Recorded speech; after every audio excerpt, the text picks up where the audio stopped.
अच्छा देखो, हम लोग कितने गौरवान्वित होते हैं,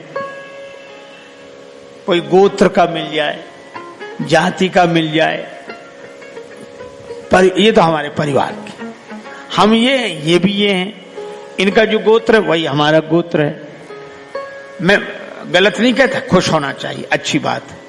लेकिन आप एक बात सोचो, इनसे तो आपका गोत्र मिलता है, ये आपके परिवार के हैं, पर कभी आपने सोचा भगवान से आपका गोत्र मिलता है कि नहीं? क्यों मिलता है? संसार के सब लोग आपके कुछ न कुछ लगते हैं परिवार के नाते, और भगवान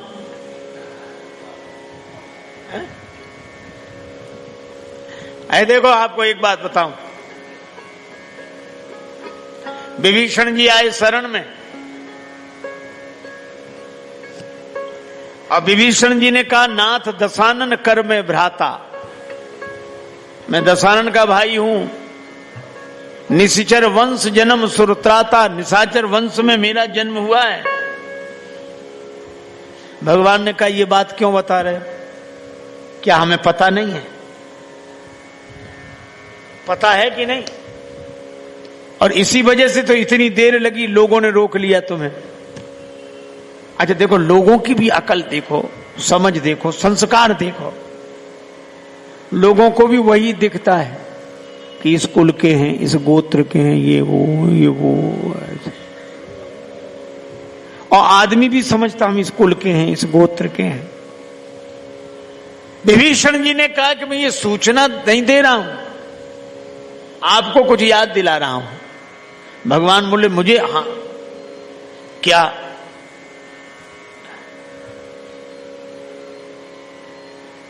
आपने गृधराज जटायु जी को कोई वचन दिया था? राम जी बोले हाँ, मैंने कहा था सीता हरण तात जनि कहो पिता सन जाई, और जो मैं राम तो कुल सहित कहाई दशानन आए। सीता जी के हरण का समाचार पिताजी को मत सुनाना, अगर मैं राम हूं तो कुल के सहित रावण आकर ये समाचार सुनाएगा। इसका मतलब है कि जहां दशरथ जी हैं वहीं जटायु जी जा रहे हैं, लेकिन अगर मैं राम हूं तो कुल के साथ दशानन ये समाचार सुनाएगा। तो आपने कुल के सहित दशानन को मारने का वचन जटायु जी को दिया है, और मैंने ये सुना है कि वचन आपका टूटता नहीं है, प्राण जाए पर वचन न जाए। और विरध यह है कि जो शरण में आ जाता है उसे स्वीकार कर लेते हैं। अब आपने दशानन को कुल के सहित मारने का वचन दिया है, और नाथ दशानन कर में भ्राता, मैं उसी दशानन का भाई हूं, तो मेरे लिए क्या निर्णय है? मुझे शरण मिलेगी कि मरण मिलेगा? क्यों है भैया? शरण मिलेगी कि मरण? मैं दशानन का भाई हूं और कुल के सहित आप दशानन को मारेंगे?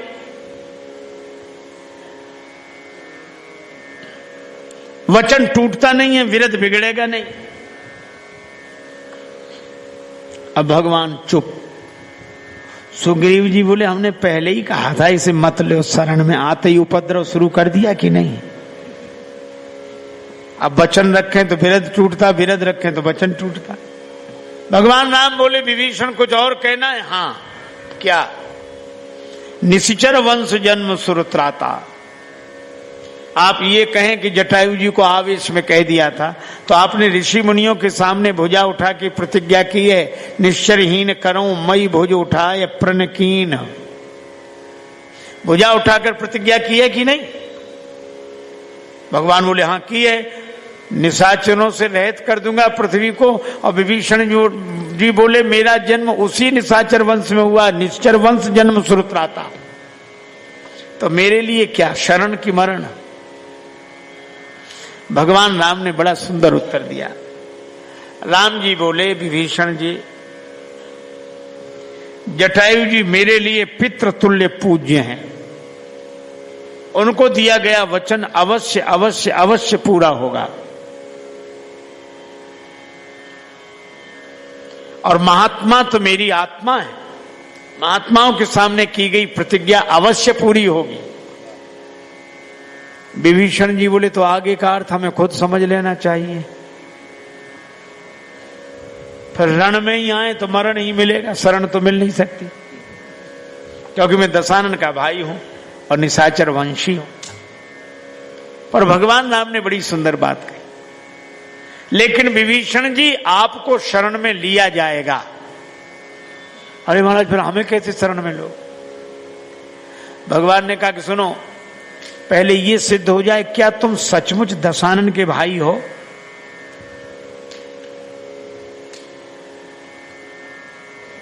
दशानन के भाई होने के पहले किसके भाई हो? मुझे पता नहीं। राम जी बोले मुझे पता है। जब श्री हनुमान जी लंका में गए तो आपने ये नहीं कहा कि भक्त हनुमान जी नहीं कहा भक्त विभीषण, संत विभीषण, ना, हनुमान जी ने क्या कहा? तब हनुमंत कहा सुन भ्राता, हे भाई विभीषण सुनो, कहा था हनुमान जी ने। तो पहले ये सिद्ध हो जाए कि तुम दशानन के भाई हो कि हनुमान जी के भाई हो। विभीषण जी बोले वो तो ठीक है, लेकिन देही के नाते तो मैं दशानन का ही भाई हूं। भगवान बोले मैं देही का नाता नहीं मानता, मैं वैदेही का नाता मानता हूं। देही के नाते दशानन के भाई हो, पर वैदेही के नाते हनुमान जी के भाई हो। तो मैं दशानन के भाई को शरण में नहीं ले रहा, मैं हनुमान जी के भाई को शरण में ले रहा हूं। और हनुमान जी जिसके भाई हों तो माता कौन? देखी चाहूं जानकी माता, श्री जानकी जी माता हैं। अच्छा, जानकी जी जिसकी माता हो तो पिता कौन? प्रभु आप। श्री राम जी जिसके पिता, जानकी जी जिसकी माता, तो जिसके माता पिता सीता राम हो वो निशाचर वंशी होगा कि सूर्यवंशी होगा? इसलिए विभीषण तुम निशाचर वंशी नहीं सूर्यवंशी हो, तुम दशानन के भाई नहीं हनुमान जी के भाई हो। इसीलिए हम तुम्हें हनुमत भाई के नाते और सूर्यवंशी के नाते स्वीकार कर रहे हैं। यह है भगवान का भाव। भगवान अपने परिवार में मिलाकर एक कर लेना चाहते हैं और हम सारे संसार को परिवार मानते हैं, और भगवान हमें हमारे परिवार नहीं लगते।